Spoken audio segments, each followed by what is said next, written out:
porque será un hombre y un decreto el que se oponga a todo lo que han dicho diputados y senadores que representan a ustedes, a los votantes. Pichetto hoy habló, entre otras cosas, de fracaso de la política porque no hubo acuerdo. Yo pienso exactamente lo contrario. Cuando hay acuerdo entre el poderoso y el más débil, siempre pierde el vulnerable. Los acuerdos están hechos para eso quieren el consenso. Aquí lo que es importante es apreciar cuál es la votación, la manera de comportarse.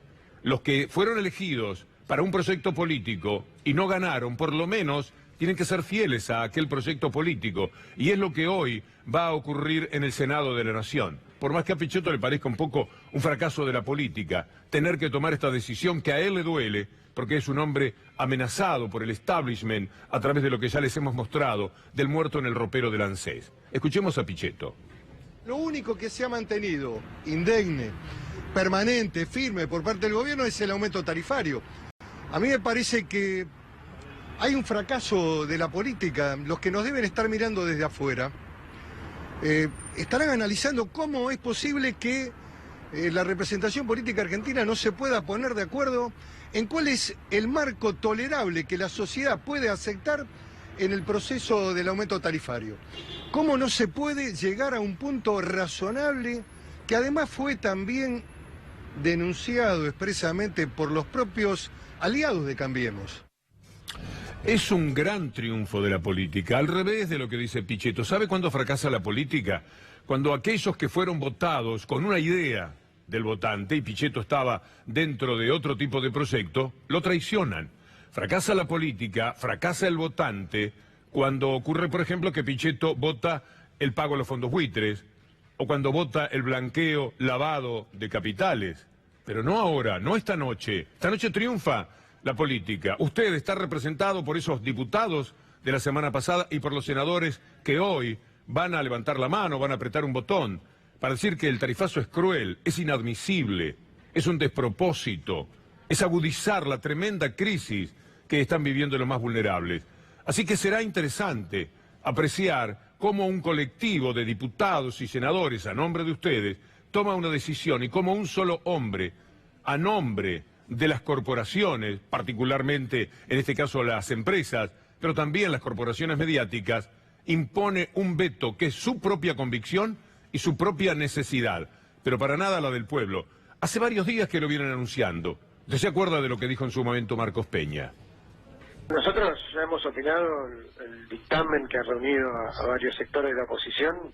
Lo consideramos absolutamente inviable en términos fiscales, de una gran irresponsabilidad, y que seguramente si sale así terminará siendo vetado, porque no creemos que haya un espacio para una demagogia de ese tipo que ponga en peligro, digamos, la posibilidad de ese desarrollo que necesitamos los argentinos. No es un tema parlamentario, que siempre está abierto el canal de diálogo para en los ámbitos correspondientes ver qué cosas poder hacer mejor, pero que no hay mucho lugar para esta idea de, bueno, vemos cómo sacamos una ventajita, un aprovechamiento a corto plazo a través de una idea, de una ley que inviable. La gente en esto no come vidrio, la gente sabe y entiende que estamos recorriendo un camino duro, valoramos el apoyo que nos dan, sabiendo que estas cosas son fruto de muchos años de mentira, pero el camino nunca es para atrás.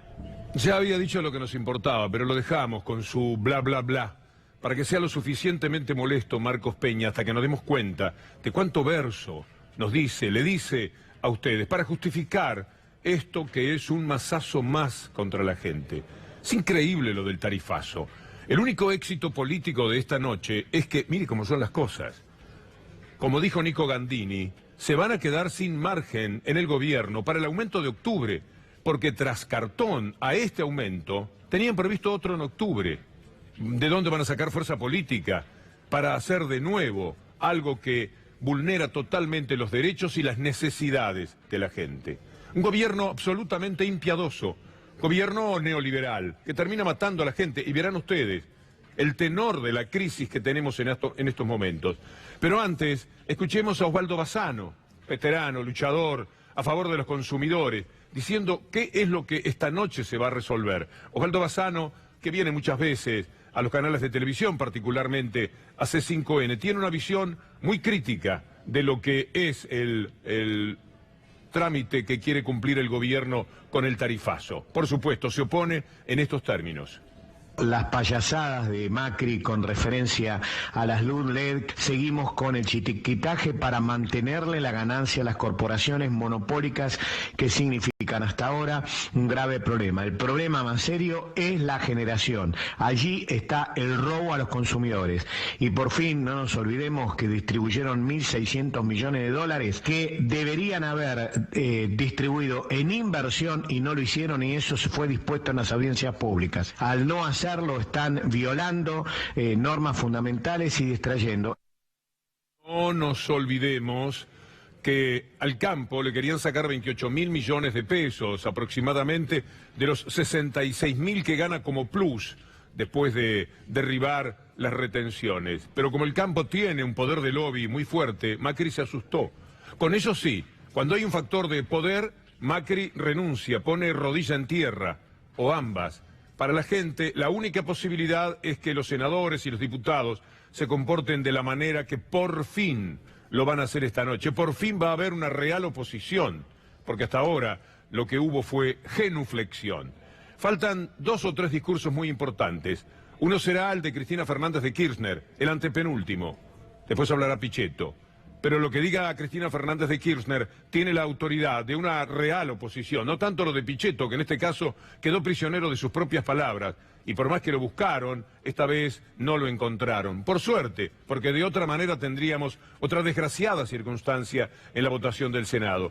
Es muy esperado, ojalá que se pueda ver a través de la televisión el discurso de Cristina Fernández de Kirchner, y así estarán los argumentos de alguien que tiene autoridad moral para decir que este tarifazo es de una crueldad manifiesta, porque bien sabemos lo que ocurría en el pasado con las tarifas. Cuando no se pagaba tarifa, quizás no nos dábamos cuenta, quizás usted no lo comprendía. Lo que no pagaba de tarifas lo tenía para gastar, lo tenía para darse un gusto, lo tenía para una vacación, para un aire acondicionado, para un viajecito, para tener mejor vestido a su chico. Esto era lo que permitía tener tarifas bajas, y las tarifas eran bajas porque se tomaba dinero de las retenciones, por ejemplo, se le saca un poco a los que más tienen y había una transferencia hacia los más vulnerables. Ahora es exactamente al revés. Y será un radical el que cierre todo lo que es la sesión del Senado antes de la votación. Será Naidenov.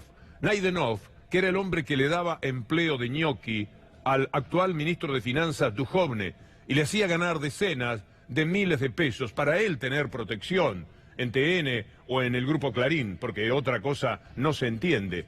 Desde el 2012 hasta el 2017, a un hombre inmensamente rico como el propio Duhovne declara que le daban un sueldo en el Senado. No conforme con esto hay que decir, Duhovne, que tenía un programa en TN, por eso es, el ministro TN le pedía un aviso al Senado, pero eso ya se lo hemos contado en unas cuantas ocasiones. Naidenov, ¿qué puede defender Naidenov? Por supuesto el tarifazo, por supuesto al gobierno, por supuesto traicionar desde el olvido más inclemente a la figura del doctor Raúl Alfonsín, un verdadero radical de la historia, de la más grande historia del radicalismo. ¿Qué estaría diciendo ahora Alfonsín, que dijo Macri es un límite, si hay que correrse a la derecha, mejor es no ganar elecciones? Por algunos cargos, por alguna pertenencia, el radicalismo le entregó la territorialidad al grupo de Cambiemos y de esa manera se orquestó el tipo de gobierno neoliberal, nefastamente neoliberal, que hoy sobrelleva la Argentina. Nunca hablo de los satisfechos. Si usted está mirando en este momento y dice, a mí me va fantástico, lo entiendo. Usted es parte de un 25% al que incluso respeto cuando votó a Macri, pero hay un 75% que no lo está pasando bien. Le cuento de la crisis, para que usted pueda apreciar de qué estamos hablando cuando decimos que hay mucha gente que está sufriendo. Voy a empezar por hablar de los alquileres. Mire esto, en la provincia uno de cada 3 comercios paga más de tarifas que de alquiler.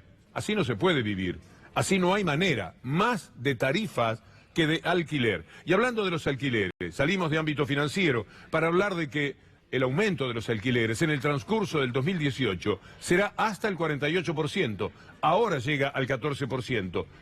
Prepárese, porque lo que se viene es un aumento que llegará al 48% anual, y el 14% es sobre los brutales aumentos que se produjeron el año anterior. ¿Y cómo están las economías regionales? están muy mal. Por lo menos 11 rubros están pésimos. La leche, el tabaco, el aceite, cada uno de los elementos fundamentales de lo que llamamos economías regionales, aquellas que iban a levantar cabeza, decía Macri, ¿se acuerda cuando entre los maizales anunció que quitaba las retenciones? Bueno, era para que las economías regionales se florearan. Nunca les fue peor al vino, a la leche, al tabaco, a los cítricos, hasta a los ovinos. En cada una de las provincias hay un problema y hay una derrota, pero hay otras más. La crisis tiene que ver también con los medicamentos. El neoliberalismo mata a la gente antes de lo que corresponde. Se vive menos porque se vive peor, porque se come peor, porque las proteínas que se consumen son las mínimas y porque además los remedios son demasiado caros. Denuncian subas de hasta 270% en los medicamentos más vendidos, no en cualquiera, en los más vendidos. Vaya usted con sus 60, 70, 80 años, con la jubilación que tiene, a comprar medicamentos que han pegado este salto. Pero además, la crisis es agudizada, ahí están algunos de los más utilizados. Estos son los que aumentaron 270%. 10 productos, entre ellos los ansiolíticos, tan utilizados lamentablemente hoy día, los analgésicos, desde 2015 acumularon alzas que superaron claramente al IPC. Pero hablemos también de los despidos, provincia por provincia. En La Pampa los están dejando en alpargatas a los trabajadores, porque Alpargatas también cierra. La textil despidió a 73 trabajadores, pero movámonos desde La Pampa hasta la provincia de Santa Fe, y ya hay listas de despidos de fabricaciones militares. ¿Se acuerda? Lo de Azul, por supuesto. Trabajadores de la fábrica militar de Santa Fe en alerta por posibles despidos. Y cuando el río suena, ya sabemos lo que pasa. Y en San Luis, fábricas de calefones que están echando a 120 empleados. Mire esta información, ahorran gente en fábrica de calefones, 119 contratados fuera. Claro, antes se compraban calefones, entonces había trabajo. Habiendo trabajo, la fábrica podía seguir funcionando. ¿Quién se da el gusto hoy día? ¿Cómo están las tarifas? ¿Cómo está el costo de la vida de comprarse un calefón? Entonces, no hay trabajo y los empleados son despedidos. La crisis golpea tanto que hoy tuvimos una nueva escena de crisis y represión. Neoliberalismo que siempre golpea. Fue en la avenida 9 de Julio. Era desesperante escuchar a los trabajadores que allí estaban reclamándole al gobierno la ayuda necesaria para poder vivir. En este caso, lo que va es la policía, lo que va es gendarmería o prefectura o policía federal, a golpear, a llevarse por delante la protesta de los trabajadores. No se puede cortar la calle, no se puede hacer visible lo que les está ocurriendo. Entonces la policía va dispuesta a todo, como evidentemente se vio. Y ya dijo Macri, si no alcanza la policía para todo lo que es la represión necesaria para un régimen que tiene que terminar reprimiendo, bienvenidas serán las Fuerzas Armadas. ¿Se acuerda cómo lo dijo en pocas palabras? Necesitamos Fuerzas Armadas que dediquen mayores esfuerzos en la colaboración con otras áreas del Estado. Por ejemplo, brindando apoyo logístico a las fuerzas de seguridad, para cuidar a los argentinos frente a las amenazas y desafíos actuales. Muchas gracias, Macri, por querer cuidarnos de esa manera.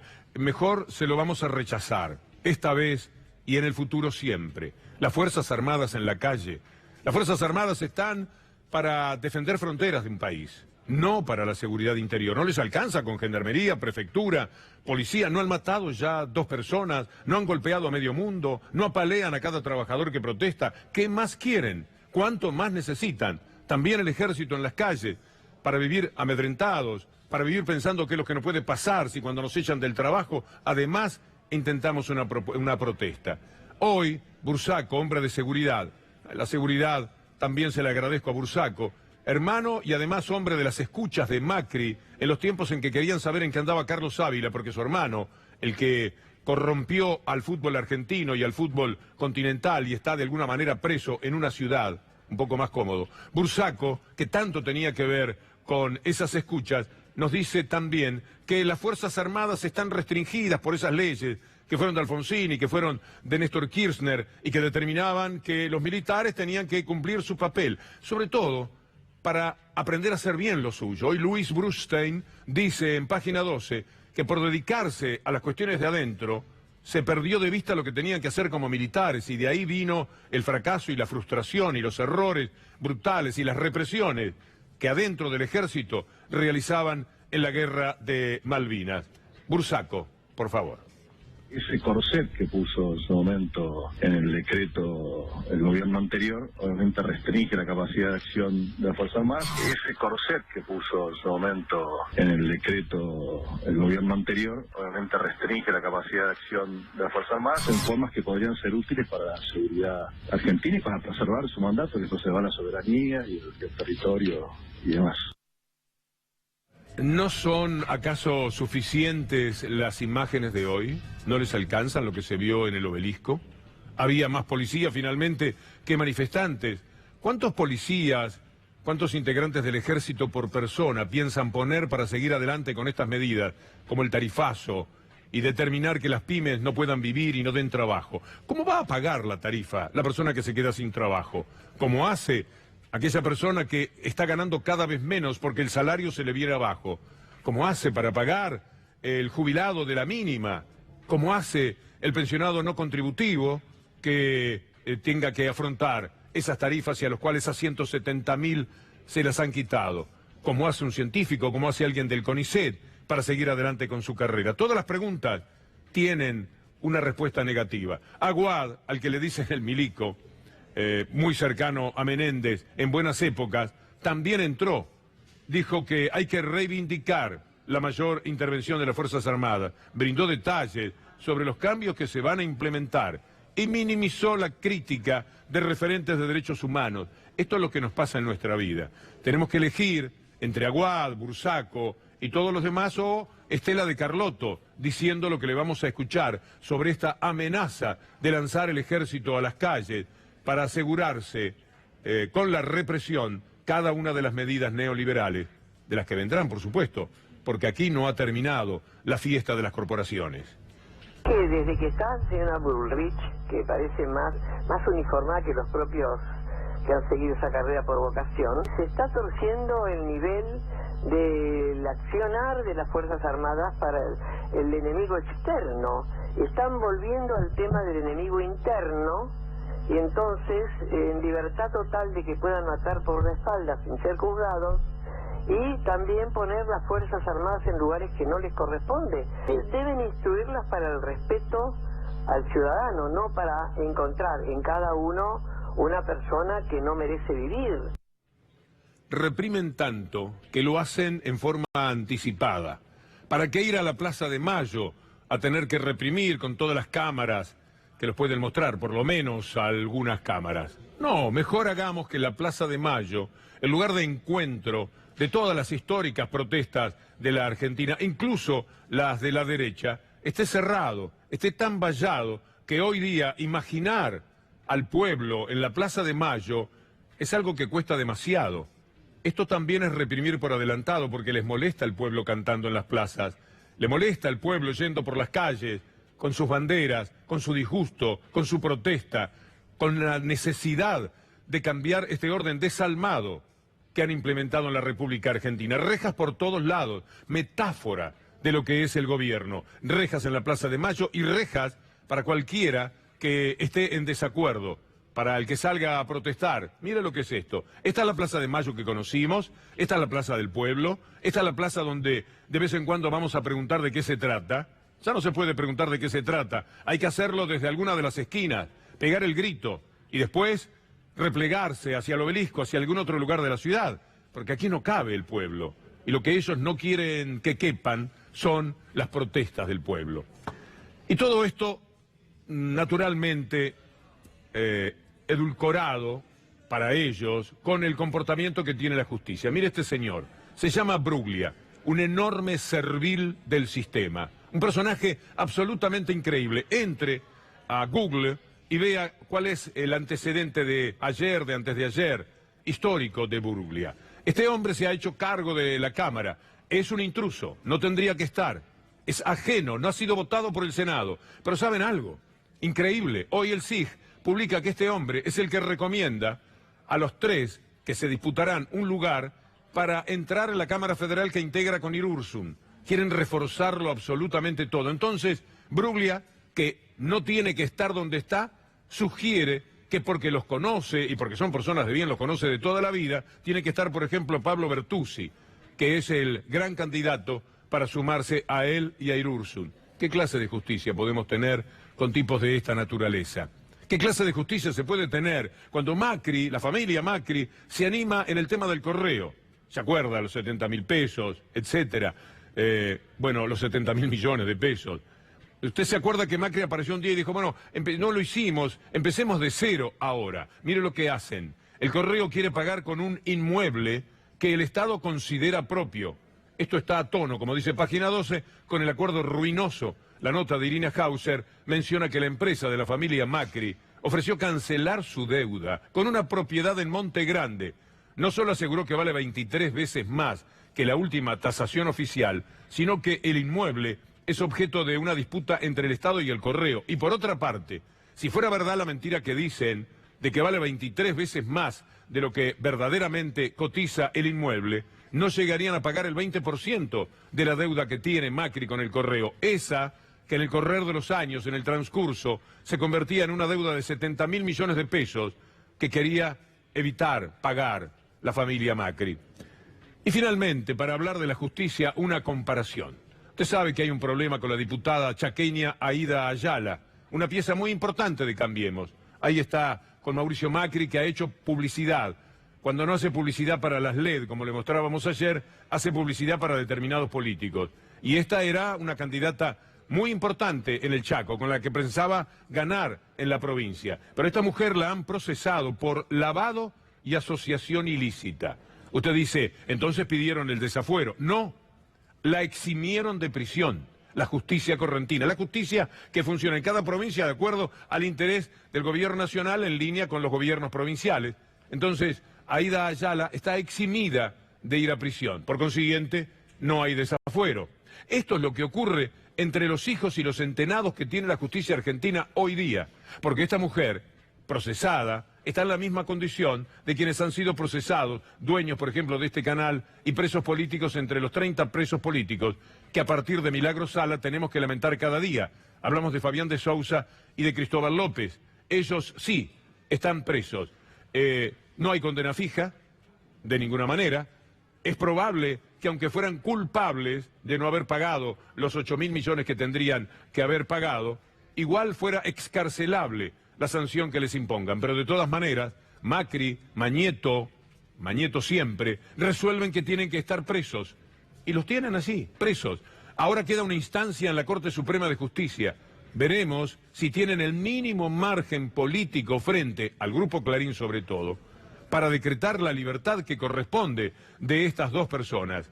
Pero Ayala es una cosa, dado que es del palo del gobierno, y estos señores que son señalados como kirchneristas por parte del gobierno y de la prensa que sostiene al gobierno o que puso al gobierno, tienen que estar presos, como todo aquel al que puedan de alguna manera tipificar como kirchnerista y que les dé contra. ¿Qué van a hacer en el futuro? Estemos atentos a lo que va a ocurrir con Pichetto en los próximos tiempos, cuando el periodismo, si no lo perdona, tome medidas, porque esta vez Pichetto, por una vez, permitió que la política valga, que la política sirva.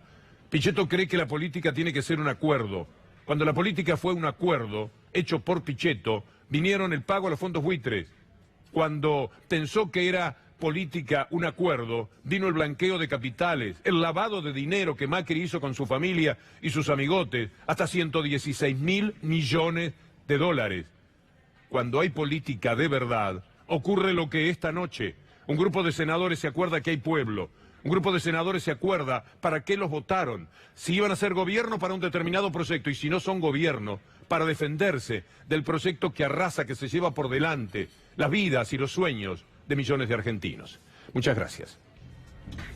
Muchas gracias a vos, Víctor Hugo, por supuesto, ya con su clásica columna. Se puede entender, Iván.